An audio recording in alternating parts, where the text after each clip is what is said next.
سلام زغوركم تخططلتي كم ጸኒዕኹም ኣብዛ ሓለፈት ትረኻ መጽሓፍ ዝዓበየ ሸያጥ ኣብዛ ዓለም ራብዓይ ክፋል ርኢና ነርና ንሕጃኻ ሓሙሻይ ምዕራፍ ይቕጽል።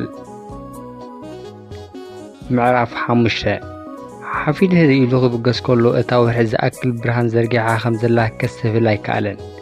ስለምንታይ ግን ከምዚ ዓይነት ዕሽነት ተመልዩ ክብል ድማ ሓተተ።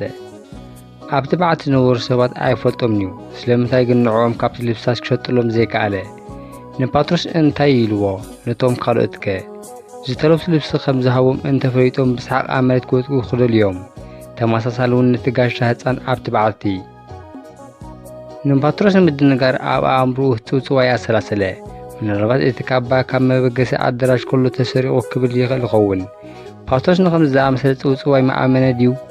ድሓር ከ ኣብ መሬት ብዙሓት መታለልቲ እዮም ነይሮም። ጳጥሮስ ንኸምዚ ኣማኒ ሸለልትነት ኣይመሓሰቦን ዶ? እዚ ድሕሪ ሓፂር ግዜ ናብቲ ኣብ ጌተሰማኒ ዘሎ ጀርዲን ዝወስድ መንገዲ ክበፅሕ ኣብ ምብቁዕ እዩ።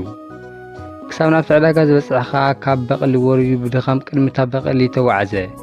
ነቲ ብርሃን ከዓ ከም ፀሓይ ቀትሪ ኣምሰሎ። ፈለማ ቁሩብ ፍርሒ ነይርዎ እዩ። ፀኒሑ ግን ንጳጥሮስ ምስ ረኣየ ግን ተረጋጊኡ። ኣብ ድምፂ ጳጥሮስ እናቐረበት መንእሰይ ካብ ቤተልሔም ዲኻ መፂኻ? እዎ ጎይታይ፣ ኮኸብ ክስዕበካ ከሎ ኣይረኣኻን ዲኻ? ኣነ ኣየሰብሃልኩን ነይረ ጎይታይ። ኣይሰብሃልካን?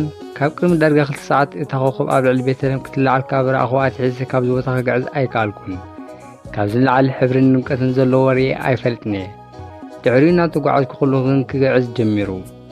ኣብ ሰማያት ኮይና ናብ ዕዳጋና ቀሪቡ። ሕጂ ብቐጥታ ኣብ ልዕሊና ትረአ። ብኣማናብቲ ድሕሪ ደጊም ኣይክንቀሳቐስን እዩ። ጳጥሮስ ናብ ሓፊድ ቀሪቡ ገጽቲ መንእሰይ ብቐረባ ኣጽኒዑ፣ ኣብ ቤተልሔም ከለኻ ኣብ ገለ ዘይተለምደ ፍጻመ ተሳቲፍካ ዲኻ? ኣይፋል ጎይታይ። እቲ ዓብ ሰብኣይ ኣብ ዓሚቕ ሓሳብ ዝኣተወ መሰለ። ከምዚ ዝበለ ለይቲ ወይ ተመክሮ ርዩ ኣይፈልጥን እዩ። ሓፊድ ሰንበደ። እዛ ለይቲ እዚኣ እውን ፈጺመ ኣይርስዓን እየ ጎይታይ። ዋይ ሎሚ ሸዳ ብሓቂ ገለ ነገር ኣጋጢሙሎ። ከመይ ጌርካ ኢኻ ኣብ ከምዚ ዝበለ ሕላፍ ሰዓት ትምለስ? እቲ ዓብ ሰብኣይ ተገምጢሉ ኣብ ልዕሊ እቲ በቕሊ ሓፊድ ዝነበረ ዕስለ እናደገፈ ከሎ ሓፊድ ስቕ በለ። ባዶ እዩ። ናብ ኣጉዶይ ንዓት ተመክሮታትካ ኣካፍለኒ። ኣማልኽቲ ንለይትና መዓልቲ ዝቐየሩ ድቃስ ኣይኮሉኻን? ምናልባት ቃላትካ ገለ ምንጪ ከቕርቡ እዮም። ስለምንታይ ሓደ ኾፍ ንሓደ ጓሳ ገበል ክስዕቡ ዘለዎም? ጳጥሮስ ኣብ ዓራቱ ተጸጊዑ ነቲ ኣብ ቤተልሔም ዘጋጥም መወዳእታ ዘይብሉ እምቢታን ምንጻግን ጥርፍን ዝገልጽ ነቲ ነዊሕ ዛንታ ሓፊድ ዓይኑ ዓሚቱ ሰምዖ። ሓሓሊፉ ከምቲ ዓብ ሸያጢ ሓፊድ ነተይ ድኳን ብኣካል ዝደርበዮ ነጋዳይ ክሸክላ ገለጾ። ርእሱ እናነቕነቐት መንእሰይ ሸያጢ ዋግኡ ምንካይ ምስ ኣበየ ነቲ ካባ ናብ ገጽ ሓፊድ ንድሕሪት ደርበየ። ወተሃደር ሮማ ምስ ነገርካ ክፍሽኽ ይብል ነበረ። ኣብ መወዳእታ ሓፊድ ድምፁ ድምፂ ድምሳስን ንኹሉ እቲ ሎሚ ምሸት ኣብ መዕርፎ ኣጋይሽ ኣጋጢሙ ዝነበረ ጥርጣረታት ዝገልጽ ነበረ። ጳጥሮስ ቃላቱ ኣቋረፀ። ሓፊድ ካብ ተዘክሮ ኮፍ ኢልካ ኣብ ኣእምሮኻ ዝሓለፈ ኩሉ ጥርጣረታት ኣዘንት ወለይ። ሓፊድ ክሳብ ዝዝክሮ ንኹሉ ምስ ሰመዮ እቲ ዓብ ሰብኣይ ሕጂ ኣብ መወዳእታ እንታይ ሓሳብ ኣብ ኣእምሮኻ ኣትዩ ጥርጣረ ኣበራቢሩ። ንጽባሕይቱ ዳግመነት ልብቲ ክሸጦ ክትወስን ሓድሽ ሽብዓት ዝሃበካ ኣይከኣለን? ሓፊድ ዝሃቦ መልሲ ንሓፂር እዋን ኣብ ግምት ብምእታው ጓልካ ቤት ጥራያ ይብል ሓሰበ። ኣብ ታረሳ መዕረፊ ኣጋይሽ ከይተረፈ እንተፈሽለ ዳግማይ ክገጥማ ከም ዘይክእል እፈልጥ ነይረ። ሽዑ ድምፂ ሓፊድ ተሰባበረ። ግን ፈሽለ ድማ በለ። ፈሽልካ ኣይተረዳእንን። እቲ ልብሲ ምሳኻ ኣይተመሰን ድዩ? ጳጥሮስ ንኽሰምዕ ንቕድሚት ምጽጋዕ ኣድላይ ኮይኑ ብዝተረኸቦ ድሕሪ ድምፂ ቀረበ። ሓፊድ ብዛዕባ ፍጻመ ናይቲ በዓቲ እቲ ዕሸልን እቲ ካባን ኣዘንተወ። እቲ መንእሰይ ክዛረብ ከሎ ጳጥሮስ ደጋጊሙ ናብ ክፉት ኣጉዶን ኪኑ ዝነበረ ዓለም ገና ትቐፅር መዓስከሪ ዘብርህ ዝነበረ ቆሊሕ በለ። ኣብቲ ዝተገረመ ገጹ ፍሽኽታ ክፈጥር ጀመረ። እሞቲ ቆልዓ ዛንቱ ኣቋርጪ ነብዕ ከም ዝነበረ ኣየሰብሃለን። ነዊሕ ከይጸንሐ እቲ ስቕታ ድዩ ኣብቲ ዓቢ ኣጉዶ ስቕታ ጥራይ ኮነ። ሓፊድ ናብ ጎይቱ ቁሊሕ ኢሉ ኸጥምት ኣይደፈርን። ፈሽል እዩ። ካብ ጓሳ ገመል ንላዕሊ ካልእ ክኸውን ከም ዘይተዓደለ ኣመስኪሩ ነይሩ።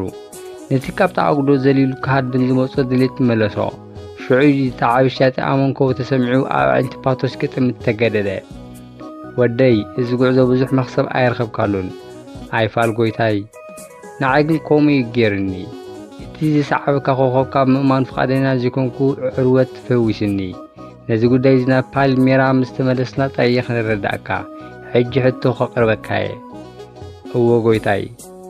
ሸይጥናት ጽባሕ ጻዕቂ ዓረብ ናብ ዕዳጋ ኸምለሱ ክጅምር እዮም እንስሳታቶም ድማ ክንክንካኸድልዮም እዩ ንሕጂ ከም ጓሳ ገመድ ናብ ስራሕኻ ክትምለስ ፍቃደኛ ዲኻ ሓፊት ካብ ኮፍ መበሊ ተንስኡ ናብቲ ገባር ሰናይ ገጹ ሰገደ ዝሓተትካን ዘበለ ኩሉ ክገብር እየ ስለዚ ፈሸልኩኻ ድማ ይሓዝን እምበር ኪድ ንመምለሲ ሰብ እናተዳልኡ እሞ ኣብ ፓልሜራ ምስ በጻሕኻ ክንረኸብ ኢና ሓፊት ካብቲ ኣጉዶ ክወፅእ ከሎ ካብ ላዕሊ ዝመጽእ ድሙቕ ብርሃን ዓይኑ ደጉሖ ኣዒንቱ እናሸፈነ ፓውቶስ ካብ ውሽጢ እቲ ዳስ ክጽውዕ ሰምዐ እቲ መንእሰይ ተገሊጹ እንድሕሪት መኪና ውሽጢ ኣተወ ነቲ ነቢ ሰብኣይ ክዛረብ ድማ ተጸበየ ፓውቶስ ናብኡ ኣመልኪቱ ኣይፈሸልካን ሞ ብሰላም ደቅስ በለ እቲ ድሙቕ ኮኸብ ሙሉእ ለይቲ ኣብ ላዕሊ ቆይሙ ከበርህ ሓደረ